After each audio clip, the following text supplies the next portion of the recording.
Hey guys, so this is the grip department. Every good rental house is going to have one, and something that you guys are going to learn is that motion picture lighting is actually two different departments working together to accomplish all of your dramatic lighting. So the grip department helps us with our lighting fixtures. We place all of our lights, we get everything nicely lit, and we get your exposure all good to go. But then we have to use grip implements to take some of the light away that maybe is a little bit too much or hitting an area of the set that we really don't want to see illuminated. So we use things called nets and flags, and all they do is we introduce them in front of the light, and we can change either the output of the light, the softness of the light, or we can block the light altogether. Just like the scrim set that came with the tungsten kit, the grips can do this the same way. We have a green, red, yellow, and black. So we have a single, double, silk, and solid, and these work just like the scrims. The green one, the single, is just like a single scrim for an incandescent light. And what we do is we introduce it into the beam of light from the top or the side or overall, and we can reduce the output of the fixture by 25%. If we do that with the red guy, that's the double. And the grips call this a 18 by 24 open double. And what this will do is reduce the output of the light by 50%, okay, or one f-stop on your lens. So if you're taking an exposure correction for the single or the double, the single's a half stop and the open double is a full stop correction on the lens. And it is introduced top, side, bottom, or overall to control the amount of output of the fixture. The silk does a job similar to the diffusion gel that we put on the light. We're going to show them when we go to the expendable department. But the silk softens up the output of the light as well. And because these are open frames, this part of the grip item goes into the beam of light, and it produces a softer shadow than you'd get if you used the hard side of the open net or the open silk. This would cast a shadow. So we have a soft edge that we introduce from the top, the side, or the bottom to soften or change the output of the fixture as well. Now, I want to show you, hold on to that for a moment. I want to show you basically the C-stand. This piece of gear right here, this stand is what makes all of this grip equipment possible. The C-stand is somewhat of a mystery to folks that don't work in production markets because you don't see this every day. Even at your local photo shop, they may or may not carry Avenger or Matthews, or this is an American brand C-stand. But the idea is it's two systems of heads that you can articulate, and you can set these nets in here, and then you can set this item in front of the light. So the first thing I want to do is I want to set the C-stand in front of my work with the large leg out in front of me. This is the leg that eventually we're going to put a sandbag on when we're ready to lock this thing off. The next thing I want to do is I want to make sure that my heads are facing me in a way that I can manipulate all of the handles correctly without having to reach around or get anything knotted up. And I want to make sure that as I tighten things, I'm always tightening these knuckles to the right.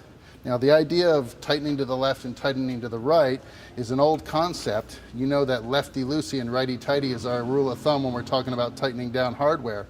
If we put a flag in this head and we tighten this gobo head and we put pressure on it, we can actually loosen that with the weight of whatever we put in the stand. So we don't want to tighten things to the left, we want to tighten things to the right.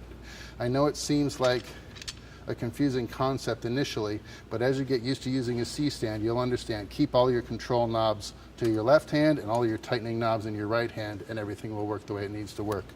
So we have a small 3/8 pin in each one of these nets or flags, and there's a corresponding 3/8 inch hole on the gobo head. This is called a 2.5 inch gobo head. This is called a gobo arm. We put our solid into our 3/8 hole, and we tighten to the right, like so. When we want to introduce this flag into the light, we move our stand in, and we can operate as a topper. So if we want to chop just the top of the beam out of what we're seeing on the set, we can do that with a topper. If we want to rig this light as a sider, I'll extend my arm out at a 45. I'm going to lower my flag in at a nice straight vertical angle, and then I'm going to walk over to the left or right side, whatever side of the light that I'm working on, and I'm just going to introduce this slider and slide it in with my foot. And that's how you rig a lamp left sider. Same thing if it's a lamp right sider, I would just be on the other side of the fixture at that point. But if we want to chop only the left-hand portion of the beam out of whatever we see on the set, a lamp left sider is what's going to do that for us.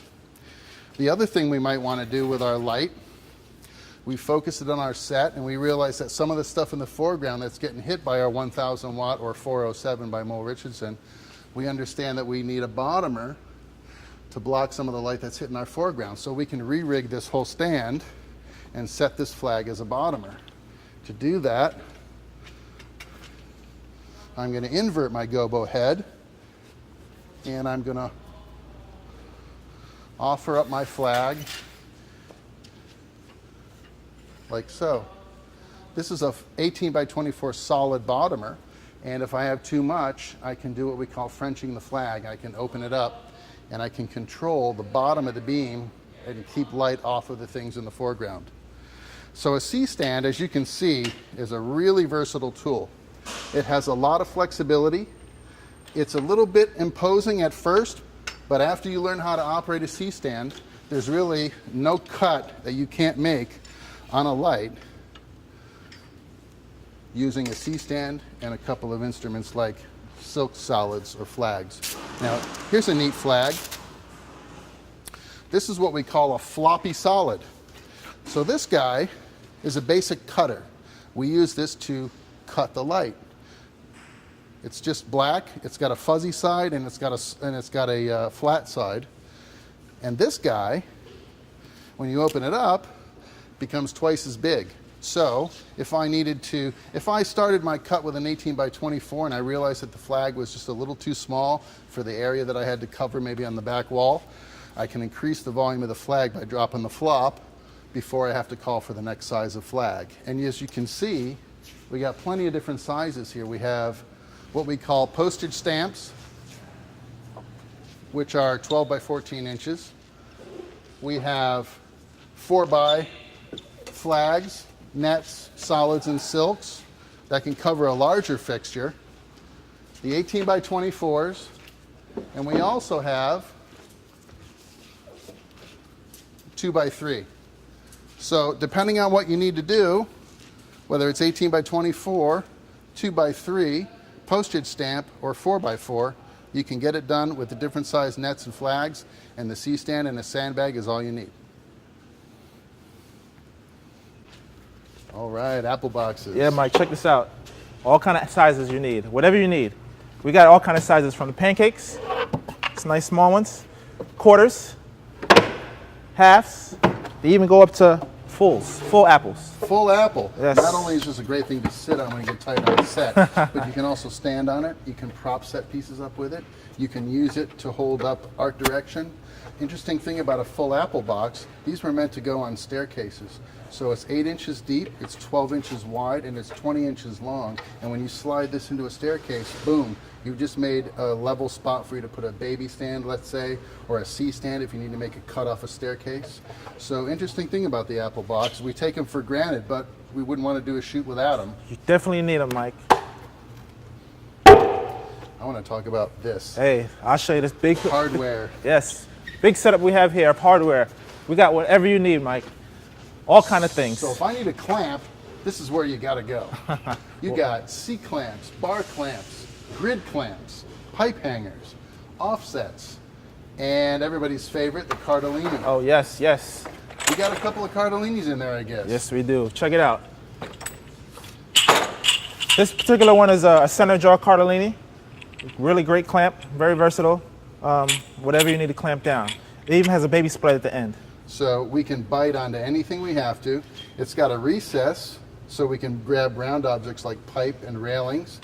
It can also be used in the flat portion of the jaws, so we can grab things like rafters and 2x4s, lumber of any kind, a tabletop, let's say, although don't do it on any kind of a tabletop where you might scratch or damage it, like something that's polished wood or glass, without putting a little bit of tape or a little bit of piece of duvetine or something in there to protect the surface.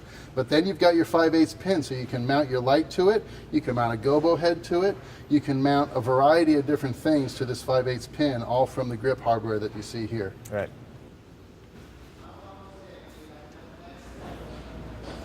Fisher dollies at Hollywood Rentals. If you need to move the camera, sometimes a Steadicam or a gimbal isn't the best tool for the job. Sometimes you need a rock solid steady move, and you might have to do it over a long distance. When you need a move like that, you need a dolly like this. This dolly is the Fisher 11. This is the Fisher 10, its big brother. And these dollies can hold a camera up to 75, 100 pounds. 100 pounds. And everything down to your basic FS700 if need be. But the idea is, this is the perfect way to get a long, steady, glassy move for one of your scenes in a feature film or in a dramatic documentary. And you can get these dollies at Hollywood Rentals. Call them up ahead of time. You got to make sure they have the dolly that you want in stock when you make the call. So give them plenty of time, call ahead, and reserve your Fisher dolly from Hollywood Rentals.